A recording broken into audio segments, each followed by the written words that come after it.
Well, as Pope Francis begins his six-day U.S. trip, a group of 100 women, many of them undocumented, have arrived in Washington, D.C. after marching 100 miles from a detention center in York, Pennsylvania, in order to greet the Pope. The march was organized by We Belong Together, which is a national campaign co-founded by the National Domestic Workers Alliance and the National Asian Pacific American Women's Forum.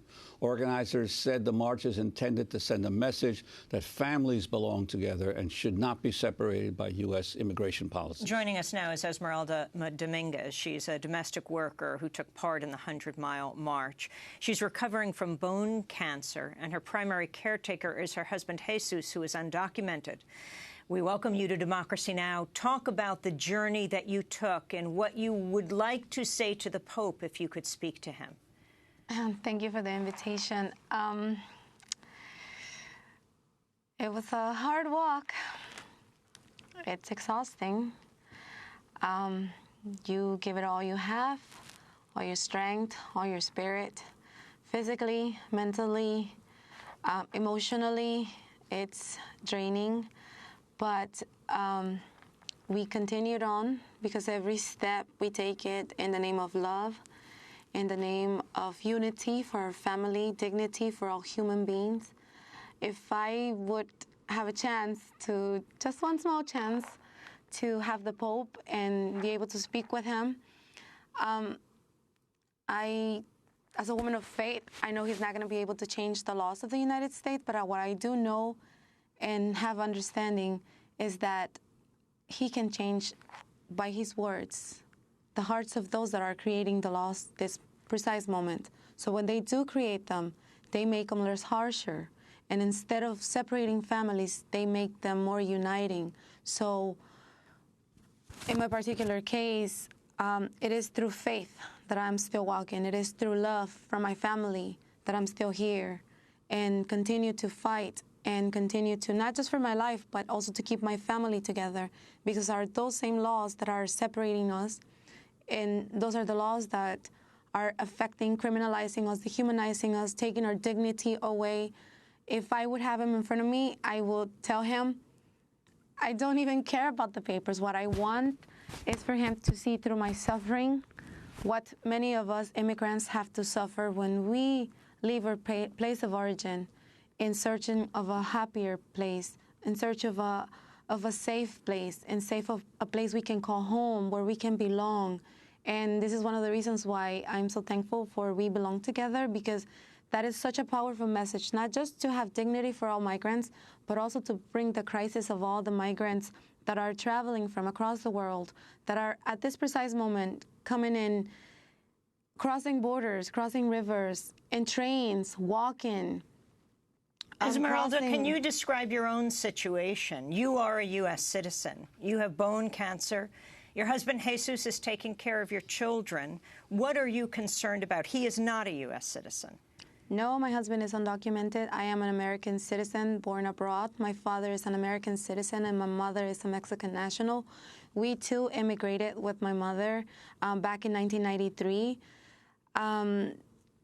Through my father, we became American citizens, but unfortunately, I've been unable to do a permanent status for my husband. 2 of his waivers were denied because he came in illegally. And so that affects my family, not only financially, emotionally, every kind of extreme hardship you can think of, I've faced it because he's my primary caretaker. He is my husband. He's back home taking care of my son. And by walking this 100 miles, I'm not only walking it, but I'm honoring his suffering because he got lost in the desert. He had to walk 25 days, 25 nights without water, without food, without shelter. We've been lucky because we have so many people throughout the cities receiving us, giving us water, welcoming us. He didn't have that. And so my walk is an honor to all his suffering, so that through me, people can see what we have to face when we are going in search of a better place. Esmeralda, you mentioned the trek across the Mexican border. Well, the Pope had reportedly wanted to begin his U.S. trip by crossing the Mexican border, but the plan had to be scrapped for logistical reasons. In January, Pope Francis said, quote, to enter the United States from the border with Mexico would be a beautiful gesture of brotherhood and support for immigrants. Yet you're hearing, and many of us are hearing in these Republican presidential candidate debates, all of this insistence on strengthening the wall with Mexico, or preventing the flow of migrants. What you're hoping the message the Pope will send to the American people? I will ask him to put my shoes on and come walk with me, so that through our eyes and through our feet, he can feel that pain. And by feeling that pain, we can show the world how to be more compassionate, how to have more mercy for one another. I cannot sit on my table and say everyone is welcome if I'm not opening the door for every single one person and recognizing them as a person, recognizing them as a human being. Politics and religion a lot of times are very kind of like hand in hand. For me, personally, that's separated because Pope Francis' message is that of unity, that message that can transcend religion. I walked here with 100 women, 100 women. We are 100 women of different nations, 100 women of different languages, 100 women of different colors. But what we did is we came together as one. And many of you are domestic workers. Many of us are domestic workers. I myself am a janitor, and I'm also a domestic worker. It's a really hard job, but it's a very humbling job, because by doing that, we're not only serving another person, but we're also having time to spend with our family. It allows us that time to take our children to school. It allows us the time, in my case, to be able to have my radiation treatments, to be able to go see my doctors, for my husband to come along with me and work side by side with me, not letting me any moment out of his sight, because he's been taking care of me every day, every night. Finally, Julie Byrne, the significance of what the Pope is expected to say before the joint session of Congress. He's already said he will not be calling for the lifting of the embargo. At this point, though, of course, he is for that. The issue of climate change and Esmeralda's message around immigrants. I think he is going to say something about immigration, and I really wonder what's going to happen in the joint session as he does that. Obviously, he's going to be speaking about a number of issues, and Roman Catholic policy does not fall neatly on either side of the liberal-conservative divide. He might have sometimes Democrats cheering, sometimes Republicans cheering, but overall, I think that immigration is so close to his heart, and he is going to push what President Obama has been pushing.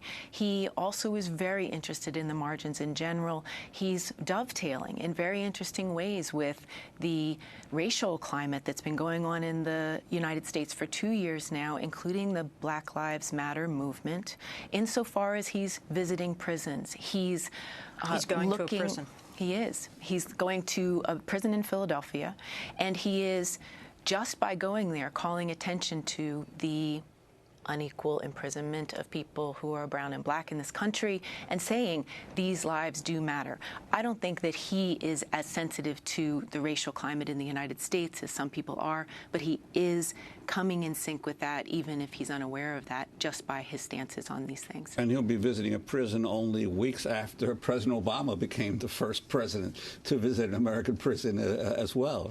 Like I said, dovetailing in this interesting way, even though I don't think he's terribly concerned to sync or not sync with American politics. Well, we want to thank you all for being with us. Julie Byrne of Hofstra University. Her forthcoming book is called The Other Catholics. Valentin Lopez, chair of the Ama Mutsun tribal band, and Esmeralda Domínguez, a domestic worker and janitor, a mother and wife who is part of a group of 100 women, many of them undocumented, who've just arrived in D.C. after marching 100 miles from a detention center in York, Pennsylvania, where where immigrants are held, to greet the Pope. And Esmeralda, all the best to you, and wishing you health.